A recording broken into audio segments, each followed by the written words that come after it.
नमस्कार, this is T S Verma present here with new topic active voice and passive voice. तो आज हम active voice और passive voice के बारे में डिस्कस करेंगे। In the very beginning, we have to discuss here's active voice. The subject of sentence perform the action described by the verb is called active voice.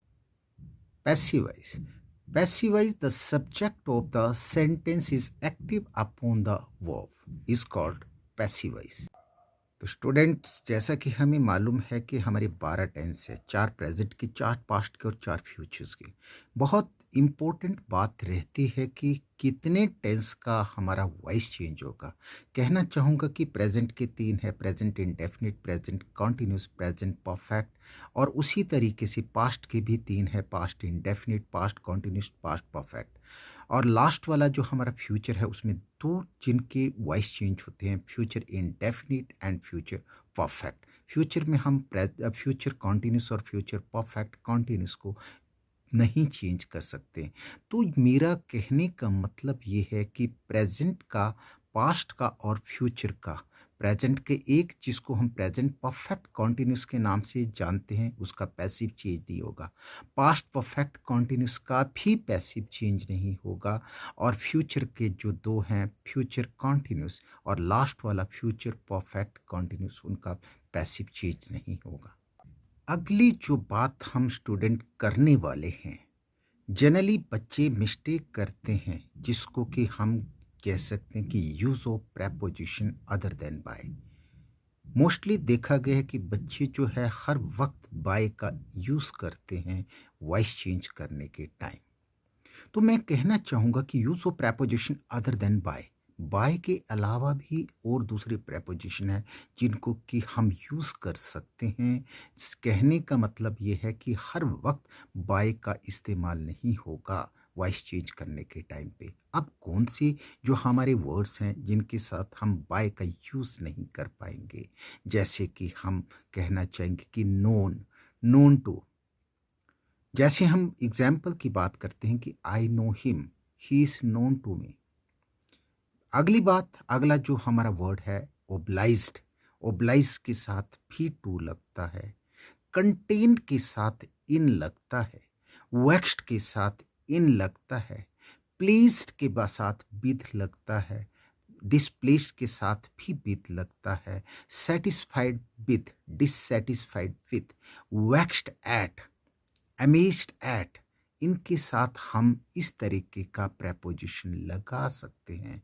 तो this is very important, we must have to familiarise the use of preposition other than by, means we can't use by in each and every sentence when we are going to use, या we are going to change from active to passive।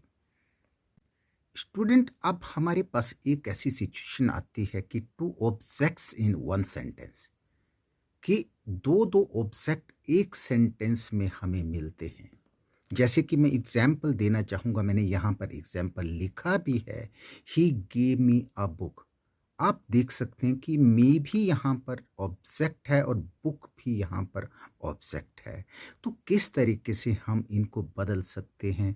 I was given a book by him, this is the first option you can change while you are going to change from active to passive. The second one option is also here, a book was given to me by him। तो मेरा कहने का मतलब है कि एक sentence में 2 object, हमारे पास दूसरा सेंटेंस यहाँ पर और भी है, he called me a fool, I was called a fool by him. या फिर हम बोल सकते हैं कि a fool was called to me by him. ये हमारे पास 2 ऑप्शंस हैं, इनकी हेल्प लेकर के हम 2 ऑब्जेक्ट इन 1 सेंटेंस को हम यूज़ कर सकते हैं। दोनों तरीके से हमारा ये ठीक होता है ना। अब बात करते हैं हम द चेंज ऑफ इनफाइनेटिव।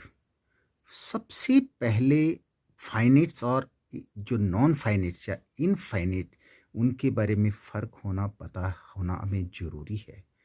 फाइनेट्स किसको कहते हैं? जिनको कि हम मॉडिफाई कर सकते हैं। और नॉन फाइनेट्स या इनफाइनेट्स किसको? जिसको ज़्यादा हम मॉडिफाई नहीं कर सकते हैं। अब इस सेंटेंस में देखेंगे कि एक हमारे पास फाइनेट्स और एक नॉन फाइनेट्स वर्ब है। वांट भी है हमारे पास वर्ब और शैल भी है। आप इसमें एनालाइज करेंगे कि कौन सी फाइनेट्स और कौन सी नॉन फाइनेट्स है। अब हम इसको चेंज करने का तरीका, I want to sell my car. पहले वाला हमने इसको लिया, I want my car to be sold. दूसरे तरीके का जो सेंटेंस है, I like to take coffee. I like to take coffee में देखेंगे I like coffee to be taken. तो हम देखा कि एक वर्ब जो कि हमारी जो मॉडिफाई नहीं हो रही है उसको हम नॉन फाइनेट्स के नाम से बोलते हैं, और जिसको मॉडिफाई किया जाता है इसको हम फाइनेट्स वर्ब बोलते हैं। अब स्टूडेंट हम बात करेंगे कि passive verbs in active voice. कई बार हमने देखा कि ऐसे सेंटेंसेस दिए जाते हैं जैसे कि rose smell sweets, rose is sweet when smelled. Silk feel soft, silk is soft when it felt या when it is felt. Silk is soft when felt या silk is soft when it is felt, दोनों तरीके से सही है। तो इनको हम passive verb in active voice के नाम से जानते हैं, उस कैटेगरी में आता है।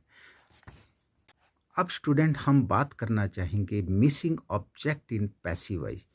Missing object in passive voice कई बार हम ये देखा है कि बच्चे उसको आइडेंटिफाई नहीं कर सकते हैं, और ये बहुत ज़रूरी है जो बच्चे जिस टाइम पे राइटिंग पे जाते हैं and they are not familiars that how to write. Generally उनको डाउट उनके मन में रहता है कि ये एक्टिव है ये पैसिव है। तो ये ज़रूरी है कि हमें missing object in passive voice इसके बारे में भी हमें पता होना चाहिए। जैसे मैंने सेंटेंस लिखा, द थीफ वाज अरेस्टेड। अब बच्चे सोचेंगे कि वाज के साथ तो आईएनजी लगता है, लेकिन बच्चे ये नहीं सोचते कि वास के साथ थर्ड फॉर्म भी लग सकती है, और थर्ड फॉर्म कब लगती है, जब हमारा पैसिव फॉर्म होता है।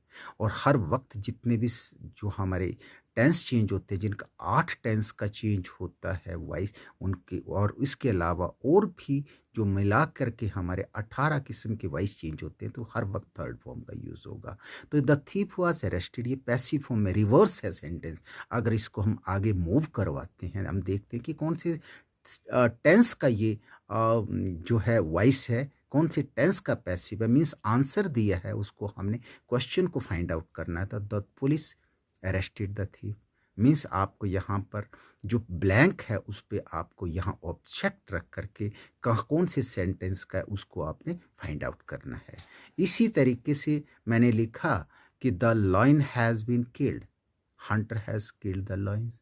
मैंने लिखा his fine was remitted, the principal remitted his fine.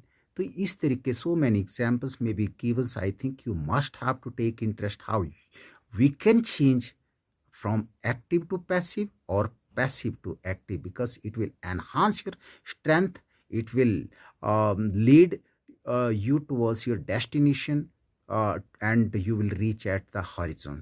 Thank you very much students।